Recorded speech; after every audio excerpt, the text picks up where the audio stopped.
માંડલમાં mobile ચોરીના આરોપી ઝડપાયા। માંડલમાં હાંસલપુર પોલીસ મોબાઈલ ચોરીને મળેલ એફઆઈઆરને લઈ આરોપીને ગણતરીના દિવસોમાં પકડી લીધો છે।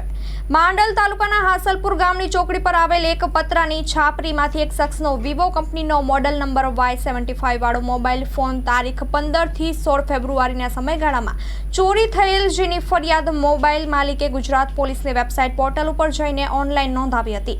જે એફઆઈઆરની માહિતી હાંસલપુર પોલીસ મથકે મળતા ઉચ્ચ પોલીસ અધિકારીઓની સૂચના હોય મોબાઈલ ચોરીના આરોપીને ઝડપી પાડવા પોલીસની ટીમોએ વિસ્તારમાં પેટ્રોલિંગ કર્યું હતું। પેટ્રોલિંગ દરમિયાન પોલીસને મળેલ બાતમી હકીકતના આધારે ફરિયાદના મોબાઈલ ફોન ચોરીના આરોપી વિક્રમ ઉર્ફે કેકી જગદીશભાઈ દેવીપૂજક રહેવાસી મૂળ હરિયાણા રાજ્ય હાલ વણોદ તાલુકો દસાડા જિલ્લો સુરેન્દ્રનગર નાઓને મોબાઈલ ફોન જેની કિંમત ₹15,000ના મુદ્દામાલ સાથે ઝડપી લઈ હાંસલપુર પોલીસે કાર્યવાહી કરી હતી। Story report by Mahendra Gajar Mandal.